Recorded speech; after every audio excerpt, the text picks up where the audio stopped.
Assalamualaikum warahmatullahi wabarakatuh.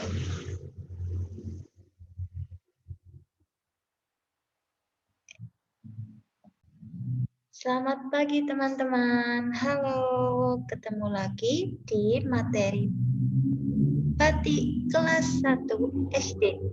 Kali ini kita akan mengenal cara membuat batik dan mengenal motif batik Bantul. Yuk kita simak videonya.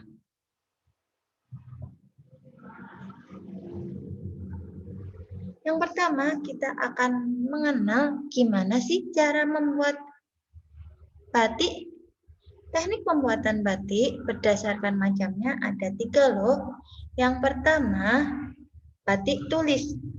Batik tulis dibuat dengan menggunakan canting dan malam. Coba lihat gambarnya. Yang kedua, batik cap. Batik cap dibuat dengan menggunakan cap dan malam. Seperti di gambar ya. Yang ketiga adalah batik printing, dibuat dengan menggunakan mesin. Teman-teman tahukah apa perbedaan batik tulis, batik cap, dan batik printing?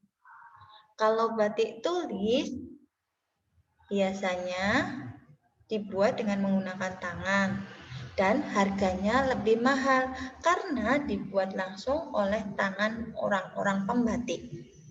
Sedangkan batik cap dibuat dengan tembaga, cap tembaga itu. Dan batik printing menggunakan mesin. Dan tintanya berbeda-beda. Kalau batik tulis dan batik cap menggunakan malam.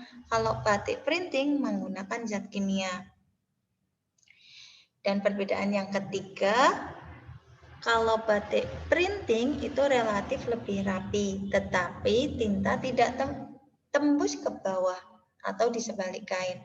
Sedangkan batik tulis dan batik cap itu relatif kurang rapi dibandingkan batik printing karena dibuat menggunakan tangan.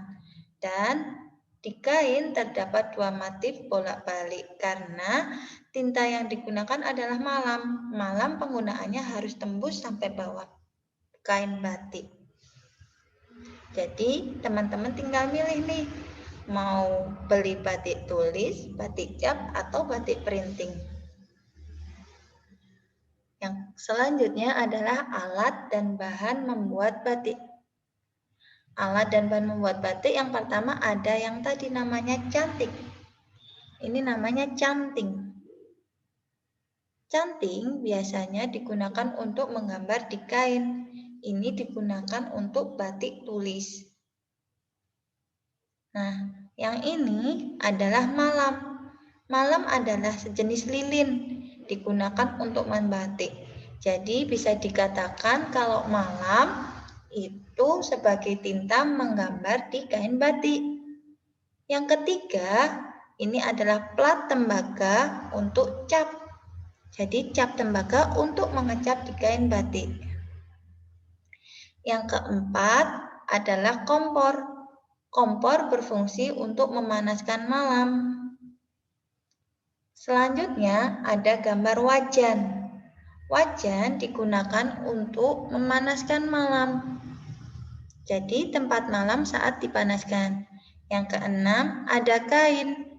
Kain putih ini biasanya kain mori. Kain untuk tempat menggambar batik. Yang ketujuh ada gawang batik. Gawang batik ini tempat untuk meletakkan kain batik. Biasanya digunakan untuk ketika menggambar batik tulis. Kadang di toko-toko gawang juga untuk tempat batiknya. Lanjut ya, kita lanjut ke contoh motif batik Bantul. Jadi teman-teman, setiap daerah itu ada motif batik sendiri-sendiri. Ada motif Pekalongan, motif Surakarta, motif Yogyakarta, motif Kota Yogyakarta, motif Bantul, dan sebagainya. Ada macam-macam ya. Nah, 2 contoh motif batik Bantul. Yang pertama adalah batik geringsing. Coba perhatikan. Ini adalah batik geringsing khas dari daerah Bantul. Pada batik geringsing terdapat bulat seperti sisi atau mata. Perhatikan tandanya. Ini bulat-bulat seperti sisi atau mata. Geringsing sendiri mempunyai arti berdoa agar selalu sehat. Yang kedua adalah batik ceplok kembang kates. Mohon maaf ada salah penulisan ya. Ciri batik kembang kates adalah ada gambar berbentuk lonjong atau oval seperti kates atau buah pepaya. Jadi kates itu buah pepaya. Ini dia. Ini juga ada lonjong-lonjong. Walaupun bentuknya daun tapi seperti buah pepaya ya. Buah oval, lonjong.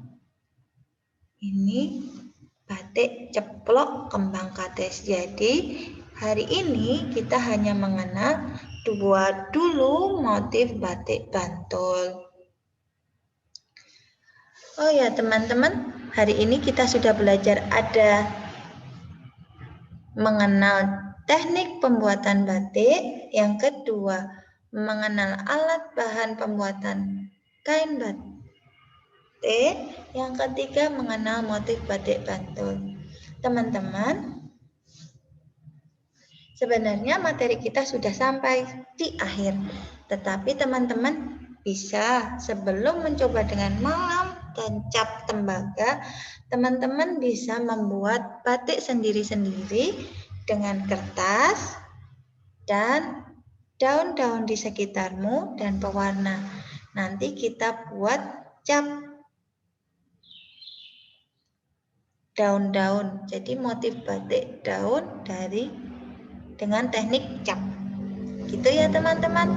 Terima kasih. Sampai jumpa di materi selanjutnya. Wassalamualaikum warahmatullahi wabarakatuh.